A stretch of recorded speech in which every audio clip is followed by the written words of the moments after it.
Have any of you guys ever played that one fishing minigame from The Legend of Zelda Ocarina of Time? I remember it being a nice little addition to the game, but I can't help but feel like I've seen this kind of gameplay somewhere before. Luigi's Mansion's combat is a stroke of genius disguised as Zelda's fishing minigame, and I want to dedicate an entire video glazing it. But Ethan, I hear you asking, how are you going to dedicate a 10-minute video talking about Luigi's Mansion combat system? It ain't that deep, bro. And to answer that, well, you're kind of right, but you're also kind of wrong. In the back of my claims, I'm going to be analyzing all 3 Luigi's Mansion games in order to explain why the combat works so well. And I'll also explain how Luigi's Mansion 2 gameplay is the best. I know, I'm a stick rider for that game, fight me. So with that being said, let's go back in time and see what the first Luigi's Mansion game did for the entire series. The thing with Luigi's Mansion is that the game was never about capturing ghosts. It was about exploring a haunted mansion, going from room to room, trying to solve puzzles, and I think that's a description of how most fans would describe the game's core.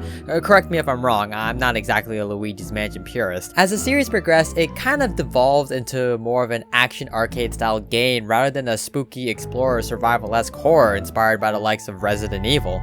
But I'm not here to talk about Luigi's Mansion at its core, I'm just here to talk about the combat and how unique it is. They literally just said, hey, you know that fishing minigame from Ocarina of Time on the N64? Let's just do that but make an entire game about it. Without a shadow of a doubt, that is factually correct and 100% true. My source is that I made it the f up. Now, I actually spoke to people who knew this game better than I did, only because I played it on the 3DS instead of getting to experience the OG version, until eventually I did later on, but I just have more experience on the 3DS version, so it wouldn't be completely fair for me to judge Luigi's Mansion 1's combat without having a bit more sources up my wrist. The way you capture the ghost in this game is that you need to get up close and personal to the ghosts before flashing them, and only then can you suck them up. And as a person who played Luigi's Mansion 2 excessively, I wasn't used to this, so it was pretty nice when I caught on to it. I think the game pretty much embodies the feeling of capturing a ghost by slamming the joystick back as fast and as hard as you can in order to capture the ghost, and it's honestly pretty genius. It's a simple yet effective way to do it, and it gets the job done quite nicely. And there's also a bit of a skill ceiling to it. It's one thing to just capture the ghost and drain their health, but it's another to try and keep up on the ghost for as long as you can,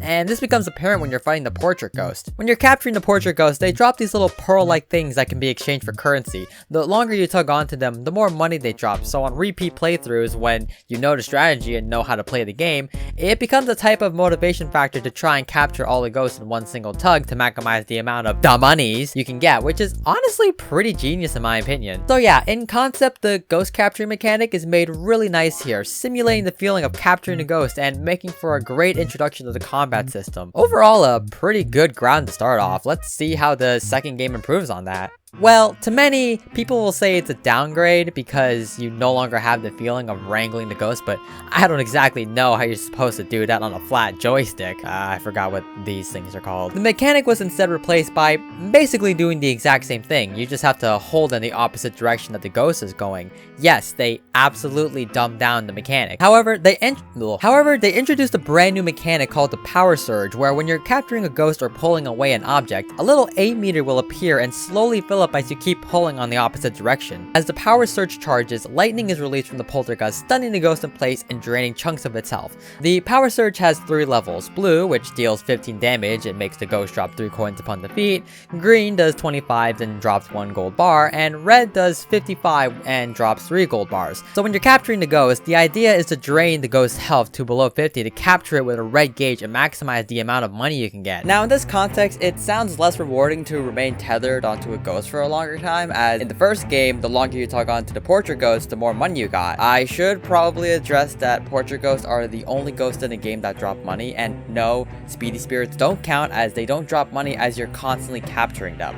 They only drop the money once you defeat them. Kinda like how the second game does it. Versus, oh, if I lose my tether, I can just start capturing again and still get the max amount of money. Well, yes and no. Look at the following footage here. If I capture one single ghost, I only get 3 bars. I'm using the red gauge as a demonstration because it's the easiest visual representation. If I capture multiple ghosts at the same time, all of a sudden I get additional gold bars. But if I lose my tether, it resets back to 3. Am I cherry picking here? Yes, absolutely. But I'm trying to differentiate what makes the combat interesting in terms of rewards, so I kinda hope that made a little bit of sense. On top of that, you now have the ability to dodge out of harm's way, which is honestly such a great feeling to have. I mentioned in my last video how I really enjoyed the ghost combat combat, and it's because there was quite a big emphasis on skillful gameplay and making quick decisions where you need to decide whether you want the ghost to drag you or you want to charge the meter in order to get one last hit on the ghost. All in all, this is personally the one I find to be the best out of the three because it has a nice balance of skillful gameplay and the exhilarating feeling of capturing a ghost, while also keeping the charm of the original. I cannot say the same for 3. There seems to be some kind of trend of me hating on Luigi's Mansion 3,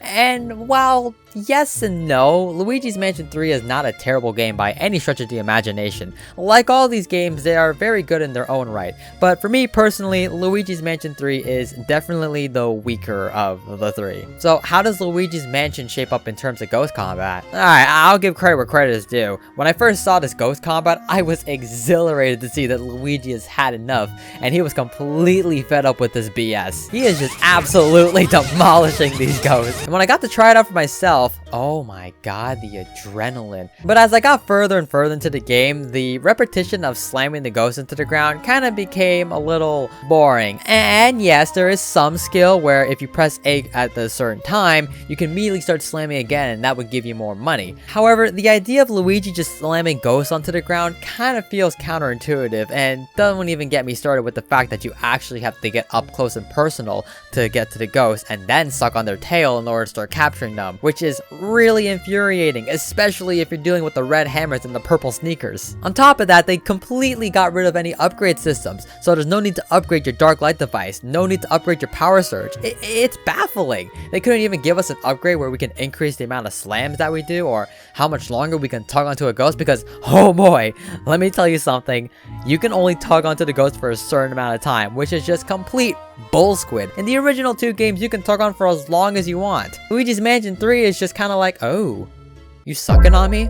Oh, well, okay, you've tagged on to me for long enough now, bye. In terms of the slamming mechanic, technically speaking, there is a hidden upgrade system where you start off with 5 slams, and as you progress through the game, you end up getting like 7. But it's so subtle that nobody really notices until like later on, or people just don't even know how to time the slam correctly, and they're just spamming the A button thinking that they're doing something right. And by far the worst removal was the ability to dodge. Now, I get why they would remove the ability to dodge. You're a literal weapon that can beat up ghosts when you're slamming, but there was such a skillful play and timing when it came to evading danger while capturing the ghost. To me, the ghost combat in Luigi's Mansion 3 is more mind-numbing and easy than it was in the original and the second game. Now, granted, there are some skillful plays that you can pull off, like capturing a hammer with both Luigi and Luigi in single player. That's quite the skillful play, but other than that, there's just no depth of field when it comes to capturing the ghosts. Speaking of Luigi, oh boy, do I have an entire video dedicated to you, so like and subscribe to watch that one. So, what's the verdict on the ghost capturing mechanic in all 3 of these games? Well, if I had to rank it, this would be my list. But what makes the combat so exhilarating? The question you finally want answered. The tension. The constant tension to try and keep on as long as possible, like a person catching a fish. Like a person catching a fish or a person riding a bull. It's the tension and adrenaline you feel while trying to capture the ghost. It's not like a regular fighting game where you spam combos, parries, and blocks and go to town.